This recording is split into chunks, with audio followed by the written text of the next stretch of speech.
Today's guest is Phil Eich, and he is the founder of Storyville, which is a consulting company that helps organizations, including small communities like yours and mine, to tell their stories more effectively.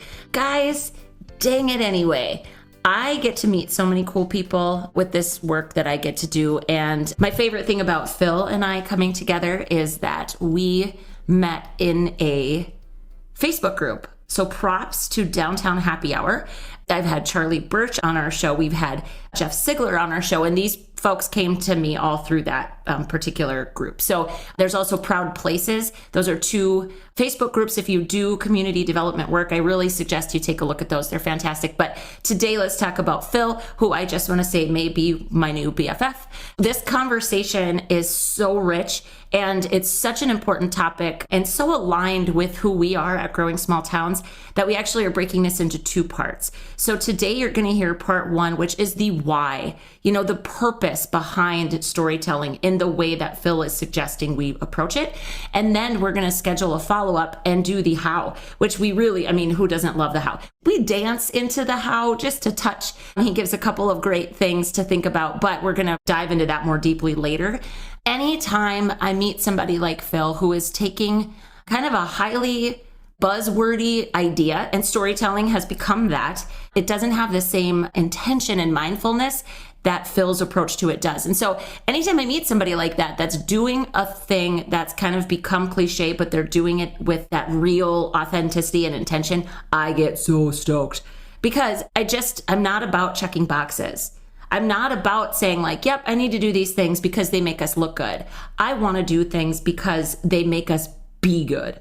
So without further ado, I encourage you to have a listen to Phil Eich, follow Phil Eich, and tell me all the things about what you think is great about it. Okay? Enjoy. It's a great, inspiring, hopeful, optimistic episode. So stoked for you guys. Well, hey, Phil. Welcome to the Growing Small Town Show.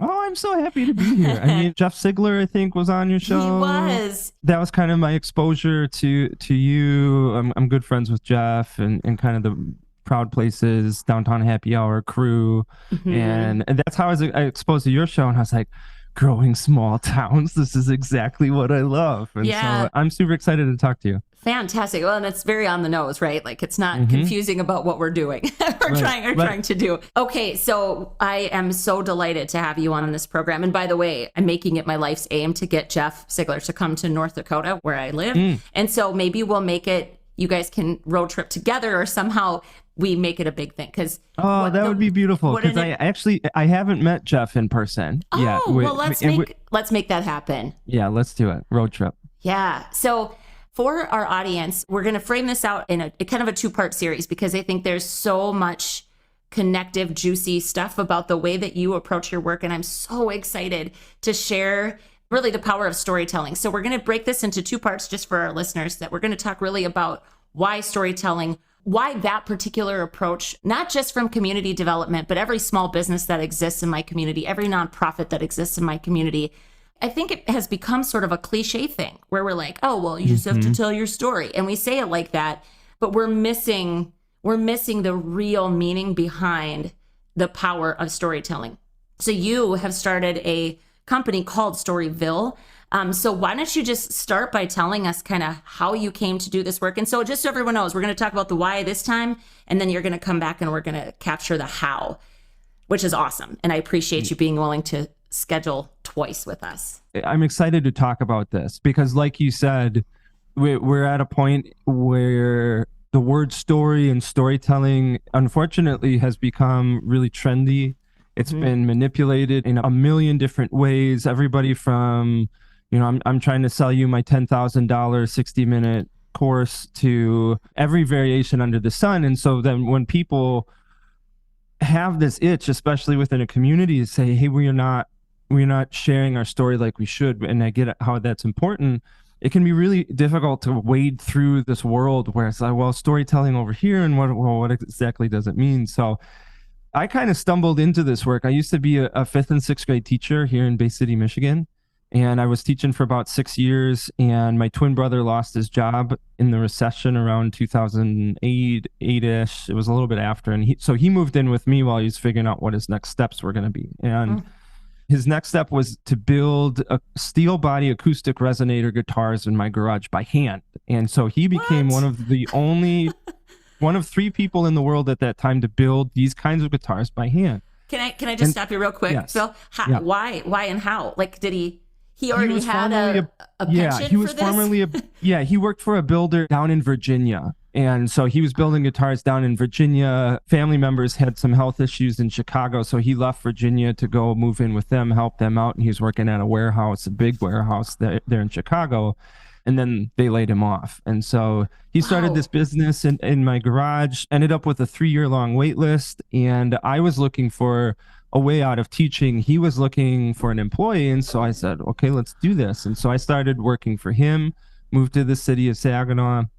And while I was helping him build these guitars, I also got drafted as the social media guy. Sure. 'Cause I could take some photos, and that was something that we needed. And so neither one of us really knew what we were doing in both starting a business and in marketing. So what we knew was we did not want to look like all of the other guitar builders that were out there. Kind of the scene in handmade instruments is it's very superlative.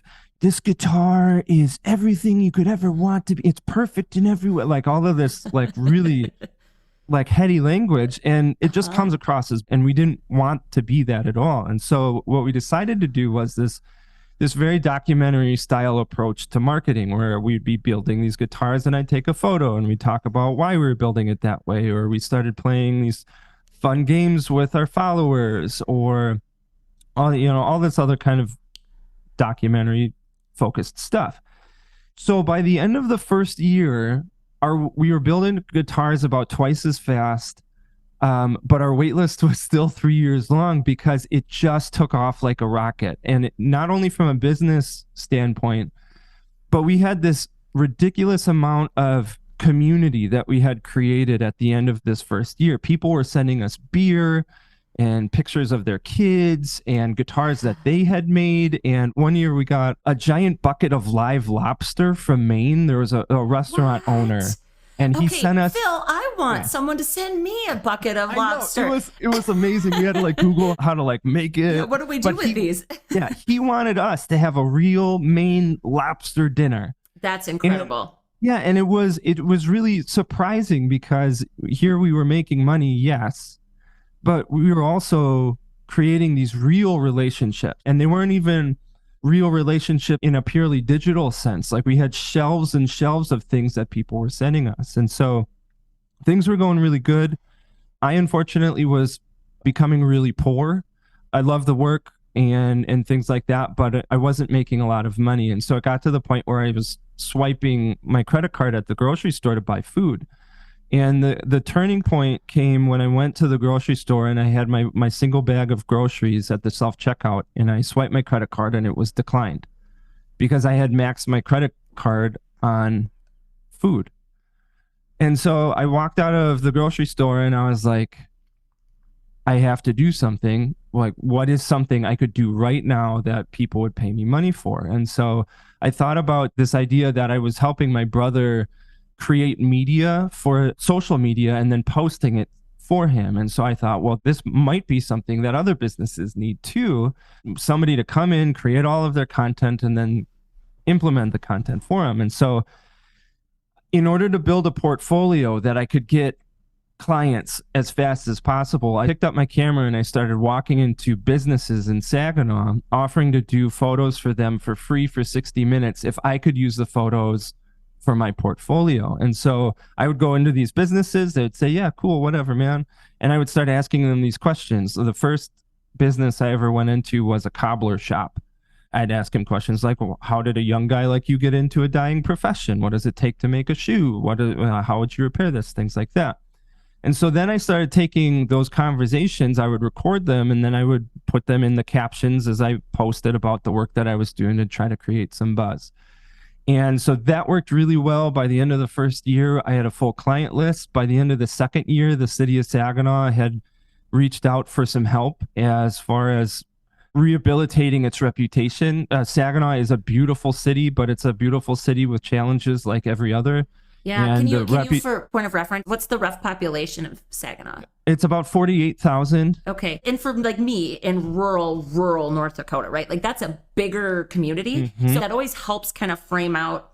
And again, let me just be clear about this. Like, yeah, every idea can be right sized for the size of a community where it needs to land. Okay. So I don't 1,000%. I don't like it when people go, oh, that's a big city thing. I hear that with some of the things that come out of my mouth. And I'm like, it is not a big, it's just a good idea. Yes. So let's talk about that, right? Yes. So, and what's amazing about that, because, and I'm going to bring it back to the small towns, was that they approached me and were like, hey, can you help us? And I was like, I think so, but I have no idea how, because I've never done marketing at that scale. And so I look back at the work that I was doing and thought about what is a principle here that has made it work.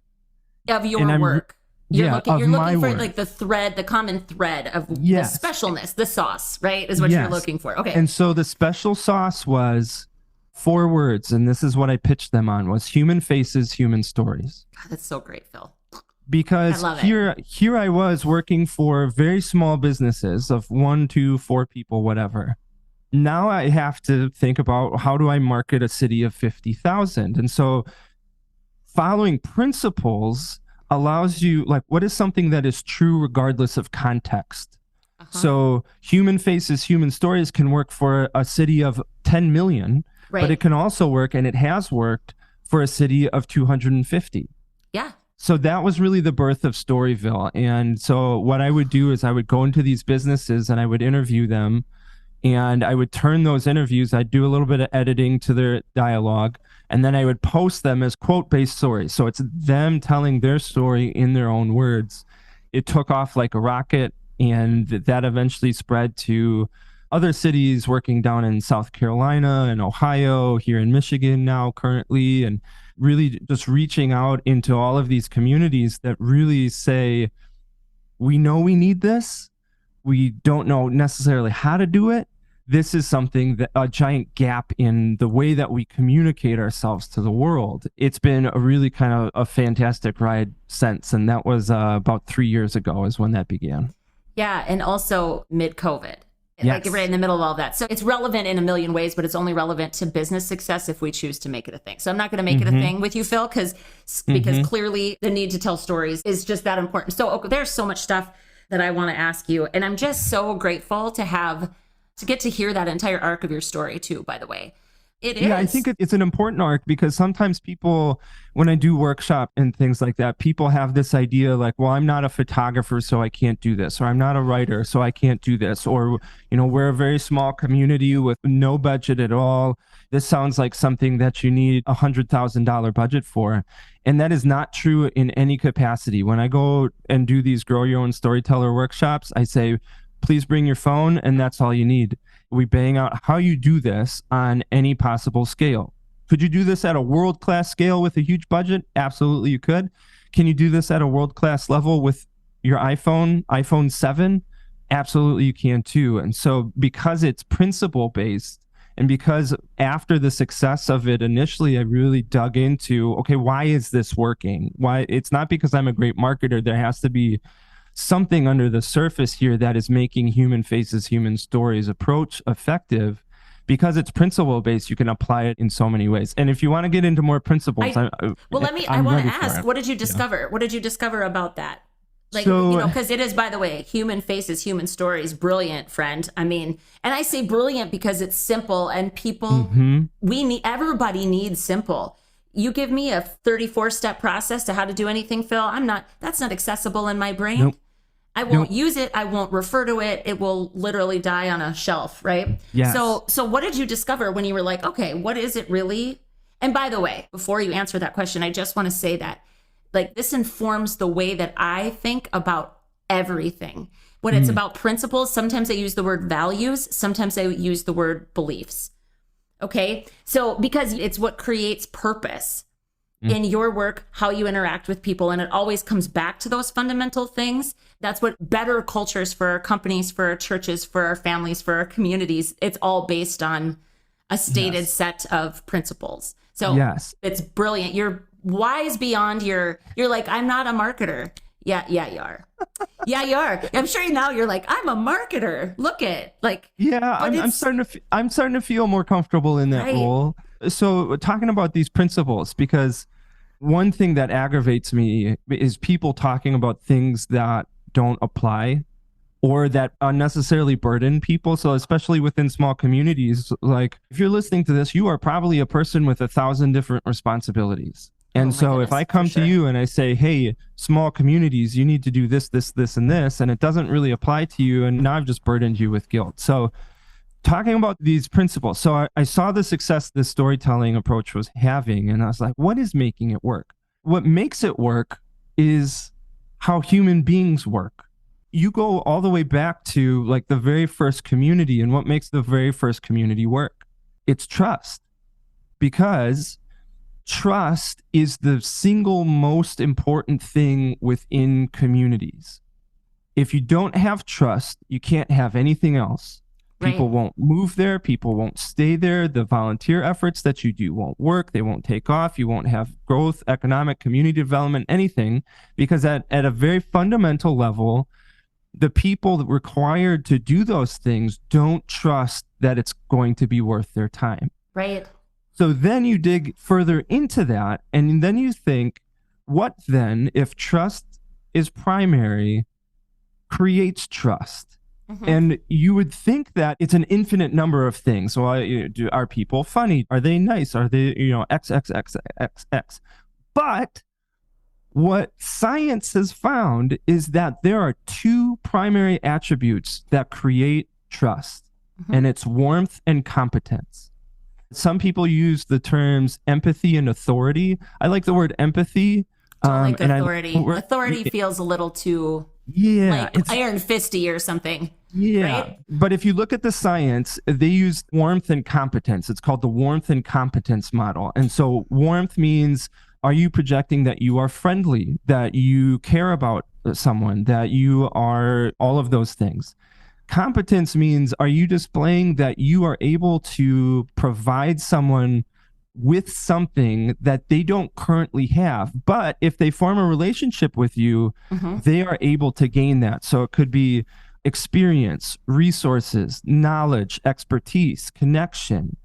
And in order to create trust, we really have to display both of those things. We have to be both friendly and we have to be competent, because if somebody's just friendly, that's the neighbor that you only say hi to when you happen to get mail at the same time. Competence, if somebody is just competent but they're not friendly, those are, well, they're rich and they don't care about me, or like they seem nice now but they're also smarter than me, so they could dump me at any time. So then that's how we create every meaningful, trusting human relationship, from one-on-one between you and me, between our family members, between our friends, and between our communities.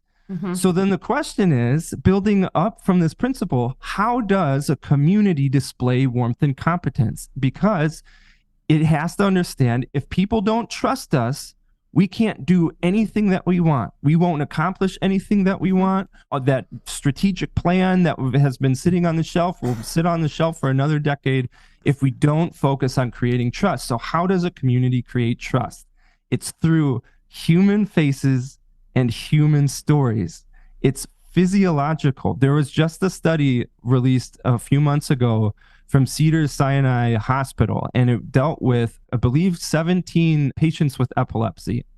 And the study was trying to figure out what caused their seizures. And so what they did was they put electrodes in their brain and they sat these patients in front of this giant screen. And on the screen were hundreds of different images. And they would show this screen with all of these images, and then they would track where the patient's eyes would go. Unexpectedly, what they discovered was that people's eyes instinctively went to other people's eyes. They stayed on images of human faces for longer, and their brains fired in a completely different place than if they looked at a tree or looked at a building. And so you have this incredible physiological basis for, we as humans want to see human faces, human stories, to this sociological basis where trust is primary. And if we want to accomplish anything in our communities, we need trust, to this application of storytelling through human faces and human stories. It's just incredible. And thinking about those principles is why it can apply to any community of any size, in any situation, economically, socially, whatever it is, because at the very basis of it, we are storytelling animals. Mm-hmm. We live, breathe, consume, are obsessed by stories. It's what drives us, it's what motivates us, it's what connects us. Storytelling is everything. And I want to say, before I stop my soapbox, I love it. No, you're good. Go. The transformative moment comes in a community when the community understands that storytelling is considerably more than just icing on the cake. That it's something nice you do when your real work is done. That it's more than just, quote, a human interest story. It is absolutely everything. If you want people to stay in your town, they have to know the story of their town. Most people do not. We wake up, we go to work, we go to the grocery store or out to eat, we go back home. I've never stepped in that in that business before. I've never talked to those people. And so that's where it starts. It is absolutely essential and critical in every single community, in every single place. Oh, Phil. Everything that you were talking about, well, you articulate it better than I do, which is awesome. So, and by the way, consider some of those words stolen. I'm going to steal some of those because let me just say the pyramid that I've seen is know, like, and trust.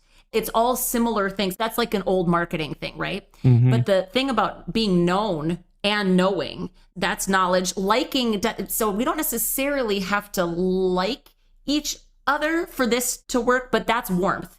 And the thing about being known too is there has to be a bit of a vulnerability. Yes. And warmth doesn't come without some vulnerability. I love how you frame this out. Now, here's my big question, because I don't have to validate everything you just said. The science does, the research does. Mm-hmm. Interview your 10 favorite people and ask them what causes them to decide anything. And you're going to find a thread of what you just said, right? Mm-hmm. So anecdotally and actual evidence-based, we can find all the proof we need that this is legitimate. Mm-hmm.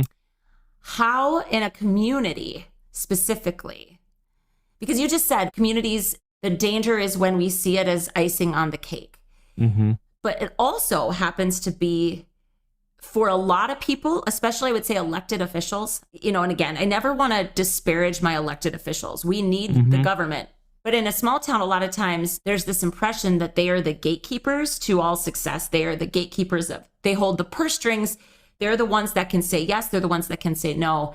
This is an intangible thing to them, especially if they've never run a business that required any marketing of any kind, right? Because I think if you've marketed anything, storytelling at least is like somewhere on the radar of your brain. You maybe don't understand it as deeply as you, but you kind of get it, right? We're talking about people that maybe have never thought about people the way we're talking about it. Remember that I'm talking to people, I'm including myself here, people that are trying to do cool shit in small towns, Phil. It's like, it's regardless of your title, regardless of your leadership, what does that person do? How can we start to, what is a small step forward, right? What's the grassroots application of this look like for the average person that cares?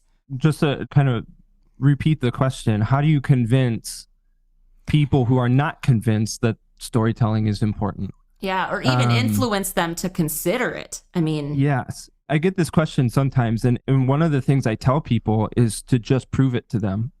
And what I mean is, when we talk about storytelling, and this kind of helps define it a little bit, storytelling does not have to be you're out to win a Pulitzer Prize and you're spending 72 hours of your week crafting a narrative and then you release it into the world. And it doesn't have to be that. This great storytelling can be a sentence. It can be 2 sentences. It can be 3.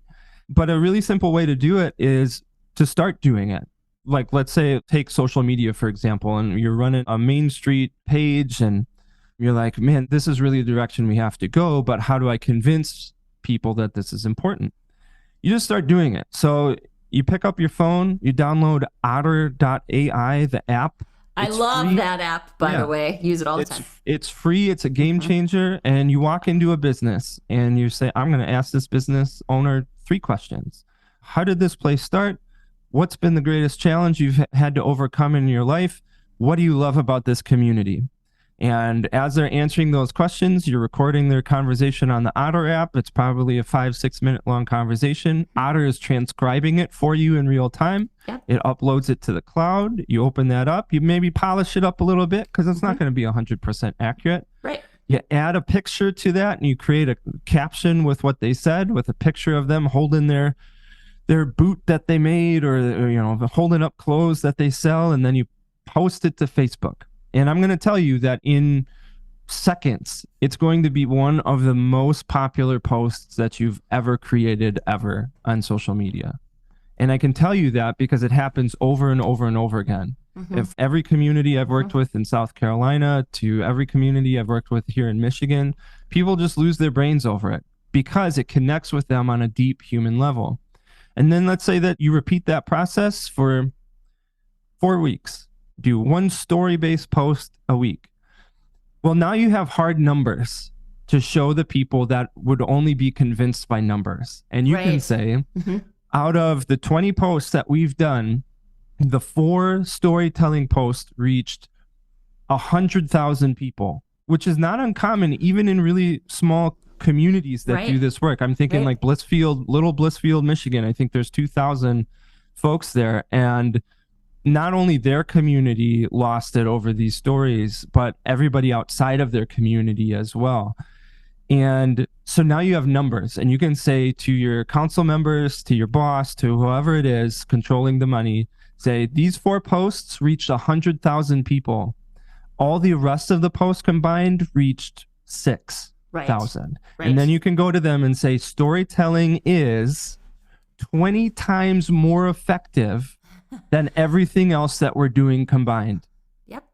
Imagine, and then you project it into the future for them. And you say, imagine, city manager, mayor, council members, imagine if we had the funding or the personnel or the manpower to do this every single week or bi-weekly, whatever it takes, for the next year, for the next 3 years. We would reach a projected 900,000 people over the course of the next 6 months based on these numbers. Whereas if we didn't do it, we would reach about 11,000. What do you guys think about that? Right. And so now you're confronting them with the things that will convince them. So some people are motivated by the human element. They don't care about the numbers. They love how the stories make them feel. I love seeing that pizza guy. That'd be me. Amen. Honestly, it's most people. And it's going to be 99% of your audience. But that 1% that might be the gatekeepers controlling the money, the ones that you have to convince, they're going to want to see some kind of numbers. And so you can prove it to them over a course of 4 interviews and just say, look at what is happening. Look at the amount of attention that we're getting. Look at how this could make you guys look good too. I would love to do an interview with you, city manager, and get you that amount of attention. Like, oh, I kind of like that idea too. If you need to convince people, you prove it to them.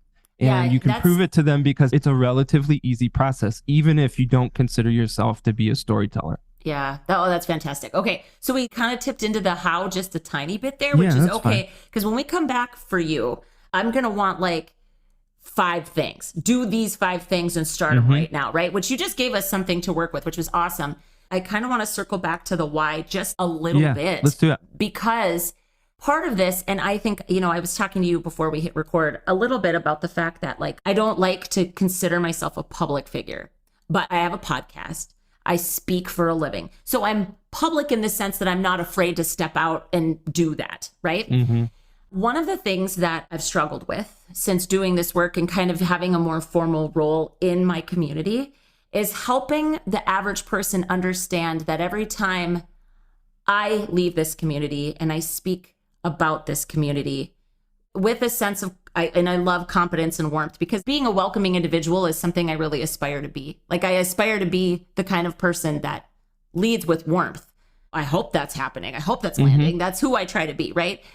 So It's helping people understand that it's every single time I do that, I'm trying to actually build an affinity for our community that other people wouldn't know.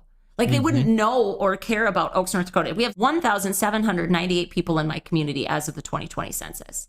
Okay, so we're a small, small town. So for me, I take that really seriously. Most people aren't like that, right? Most people in their communities aren't like me doing the work that in the way that I do it. So can we talk a little bit about how this simple storytelling can, first of all, fill the gap for the stories not being told about rural small towns, because the larger media, if we just look to kind of the media landscape on the whole, first of all, it's gotten grosser than it's ever been. I mean, it is so gross. It is not human faces, human stories in the mass media, right? It's more like awful thing and blame this person or blame, it's just so gross. So there's this enormous gap. What role and why is storytelling a way for us to kind of put ourselves back into the spotlight? And there are people that'll say, like, I don't want to be in the spotlight. I want us to not, like, there are also people that don't want us to grow. I don't really cater to people with that mindset, but I'm not articulating my question well again, Phil, but can you see where I'm going with this? I see where you're going. So one way it fills the gap is, and one important way it fills the gap is that storytelling does fill the gap. Let me explain what I mean, because if you as a small community do not fill the gap yourself, others are going to fill it for you. And that's where stereotypes come in. And I'll give you an example. So one of the projects that I did was with 25 counties in southeastern Appalachian, Ohio. And when you hear the word Appalachian, Ohio, immediately what pops into your brain? We don't even have to verbalize it because we know. Right. Because we've been fed a certain stereotype about the people that live in Appalachia. Correct. That gap was filled.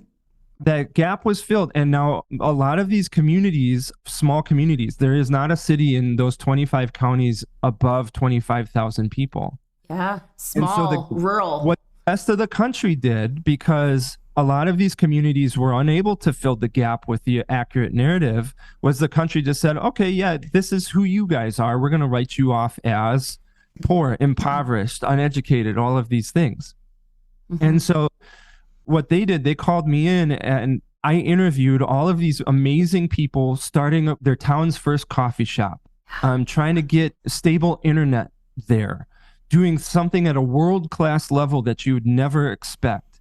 All of these ways that by owning these stories, they could start filling the gap themselves. And so that's what I want to say to small communities looking at this as, why do we necessarily need this? Because other people are telling stories about you that are not true. Right.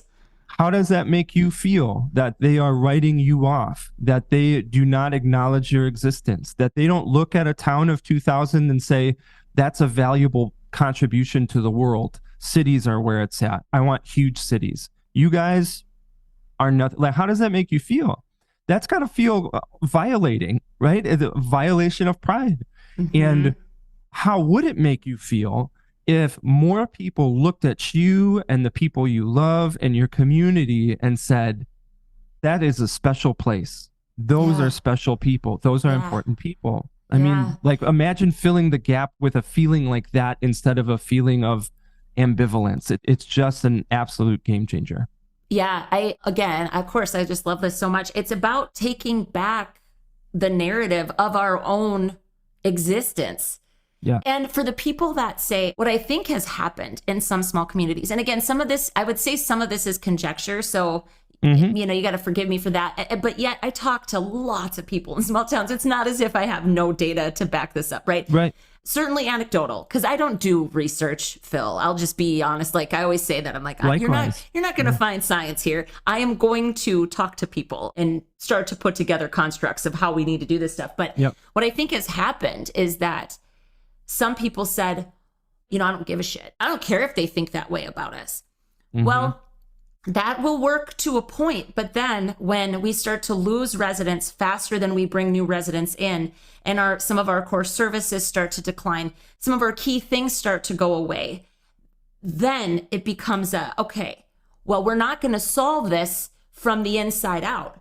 I mean, we will, like using something like you're talking about, but I'm saying we're not going to have enough babies to make up for the people that we're losing. So we have to it frustrates me when I see that, because that's apathy at its worst, I think.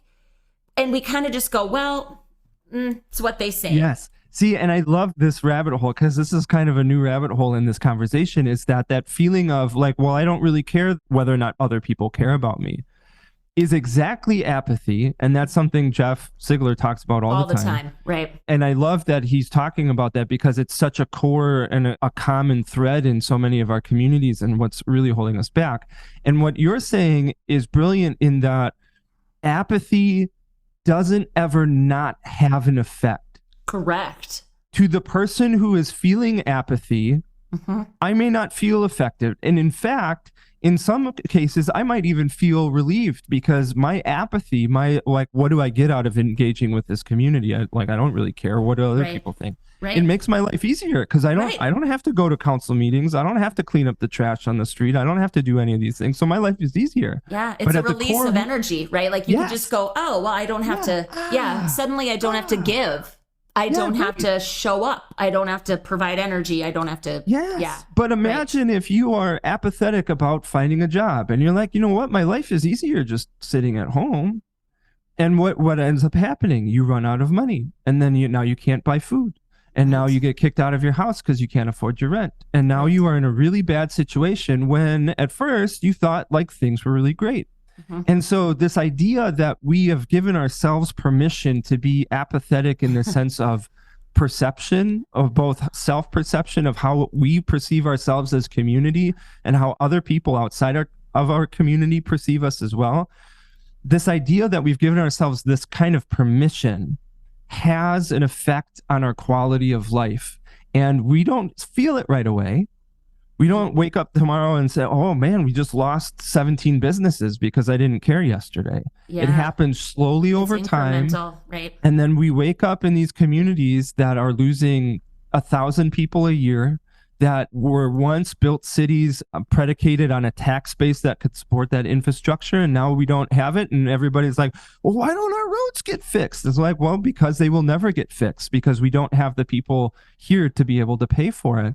And then our quality of life suffers. And then we wake up one day and we're like, well, man, like life is really tough, and we don't have the things that other people have, and we don't have the jobs. And now I need to work 2 jobs instead of 1 job. And that's the cancerous effect of apathy in regards to perception. Well, it doesn't matter how I think about my community or how other people think of us. And then that grows into every single facet of our experience in small communities, large communities alike. Totally agree. The other thing that's interesting too is this also makes the case for why maintenance requires effort. Jeff talks about that a bit more, just kind of from this investment standpoint, because it's like we think, okay, we fixed this thing and then we just forget about it. Well, no, you fixed it, and now you have to continually stay on top of maintaining it. And I can appreciate without question the amount of effort that takes. If we don't, at a minimum, invest the energy to keep things the same, it's a slow decline. Yeah. And I remember, like, I don't know why this stuck in my brain. I was like in grade school, and this was back when Nick Saban was coaching the Spartans. And he was interviewed like in grade school, and he said something like, you're either getting better or you're getting worse. Always. And I think about that all the time, because it's absolutely true. And like, I'm not refuting you're staying the same. No. But sometimes we think like we can do that. Well, like things are staying the same, things are good. And that's not true. They're either getting better or they're getting worse. It's just happening on a scale and at a rate that's imperceptible at the time. And so whether it's 4 weeks from now, 4 months from now, 40 years from now, it's heading in some kind of direction. Correct. My take on that phrase is, if we're not growing, we're dying. Yep. Growth is also such a kind of contentious word, and that's why I love that it's in my business name, because I'm just like, let's talk about that. Because so for me, I think about the humans that already live here. I spend a lot of time thinking about those folks. How do we help them grow themselves? Right? So it's about that investment in the people that already choose to live here. And what does a small incremental cracking open of one individual, Phil, let's just take it down to one person. One person chooses to see something differently than they saw it yesterday. I mean, really start to think about that from a human. That human then walks around with a slightly more cracked open brain and maybe heart, right? That's all the work I am trying to do, is help everybody that we serve crack open their minds and their hearts just a bit more. Yeah, this idea of growth too, and this idea of like cracking open a mind, like we think about growth in multiple ways. You can grow out, like expansion. You're getting more people, you're getting more businesses, you're getting more stuff. But the power of storytelling is that your community can also grow down. In that, and like growing down in the terms that now that root goes just a little bit deeper, that seed cracks open just a little bit more so that something can begin. Like I think about like those seeds cracking open in the dirt. Those are the people that are disengaged, disenfranchised with their community. They're very isolated. They don't want anything to do with it. You could blow them into the next community when the chance arises. But through storytelling can crack open that seed just a little bit and give you a shot that maybe they're going to stay here. For the people that do have those roots, they are connected. Maybe they're second generation families. They've got a good job. It grows those roots even deeper so that their kids stay. Or so when they go visit another community, they talk well about your community. Right. And now those roots grow a little bit deeper. And so like automatically, and especially in a lot of our small communities, we kind of chafe at this idea of growing because sometimes that means losing something. We've 100%. Given up our identity. Right. And that's not true. That you can grow out and retain your identity and your culture if you're really intentional and you're understanding kind of the processes and the choices and the consequences of those. But you can also grow down. And I love this so much. I'm a farmer's wife and daughter. There you go. So let's tie it to agriculture and then everybody wins, Phil. Yeah. But that's what this is, though, for me. And what I think community development needs to look like is creating the kind of environment that sustains and supports that growth. So if we use the seed and we use that example, what is sunlight, water, fertilizer? What is the right, what are those things? What are those ideal growing conditions need to look like? And does our community offer them? And I spend all my time thinking about that, right? Like, and how, and again, this is heady stuff. When you're just one person in a community trying to make cool stuff happen, it's a lot to think about.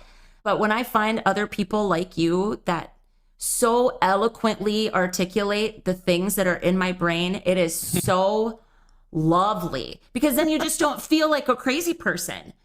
And I just think that there are people like us that are choosing to either return to their small towns or they find themselves in a small towns and they're literally just on fire to implement these things on any level. And so they're the people I just want to reach out. I want to hug them, virtual hugging. And talking specifically to those people, talking about storytelling and then throwing some more gasoline on the fire that they have for their communities, talking about storytelling.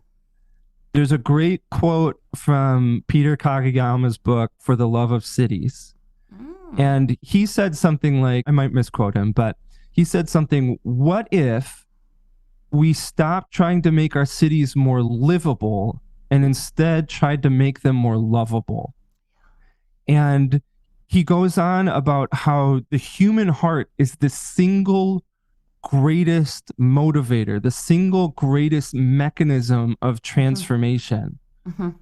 That's the power of storytelling, because yes, metrics, yes, business, yes, economic growth, all of those things. But what it does is it makes people care first. Right.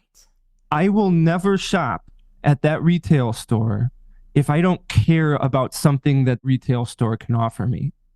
I will never volunteer. I will never go to a council meeting. I will never help my community in any way if I don't care about it first. That is, I think, one of the most convincing arguments for storytelling is like, we can pummel the world with all of these facts and stats about our counties and or our cities or our small towns or whatever. But if we don't also, along with that, communicate why people should care about this place and our people, we're just kind of yelling in an empty room. Like, I don't care about that. 5,000 ads we see every single day.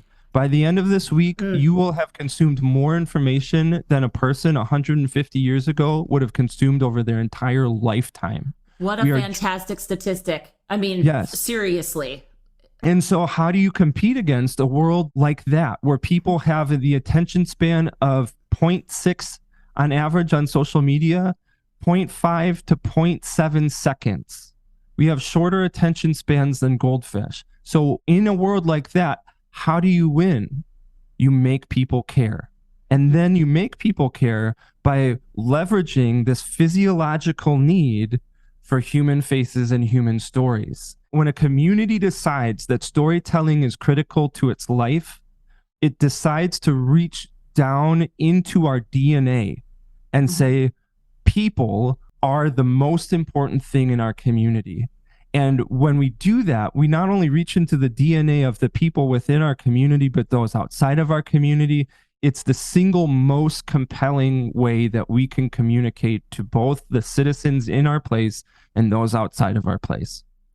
That's a beautiful way to wrap part 1 of our 2-part series on storytelling.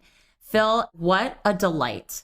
Seriously. Thank you. Likewise. I love going down these rabbit holes. Yeah, it's so fun. And again, I want to thank Downtown Happy Hour, really. I mean, that's the Facebook group that ended up connecting us. That's how I met Jeff. And then Charlie Birch has been on my podcast as well. It's just really, really special. And I don't take for granted, nor do I take lightly, the fact that you're a busy guy and you care so deeply about these things. I feel super privileged to have met you. And likewise, I know that our audience is going to be just thrilled with this. So everybody stay tuned, because we're going to have part 2 coming up with Phil, and we're going to talk about some of the hows behind this. But thank you for so beautifully laying out these things that I've always felt were true. But then how do you convince anybody of that when it doesn't seem like a lot of people think that way? But like you hit on the magic of it, because I think at the base of it, like, we all feel like this is true. We all feel like we need to get back down to the root of our humanity. We need to improve our relationships with our immediate community. 100%. That the potential to change the world lies when we walk outside of our house every day. Like, that's where we can have the most effect. Anything we can do to expand that conversation and make it very explicit and say, people, you are not crazy. You are on the right track. This is how we move forward. This is how we regain a sense of community and collective humanity and improve the quality of life regardless of resource. Like, this is it. So you are on the right track, people. If you have this little seed of an idea, if you're feeling like this is the direction, like, lean hard into that. And that's what I love about part 2 is like, okay, so then how do we actually do this in a way that I can incorporate into the work I'm doing? If I don't have any skills in storytelling, if I can't write a lick, like, how do I do this? And so part 2 will be super fun. Perfect segue. Thank you, Phil, so much. Everybody check out Storyville. We will have everything that he's touched on in the show notes. So please check those out, and we'll see you back soon.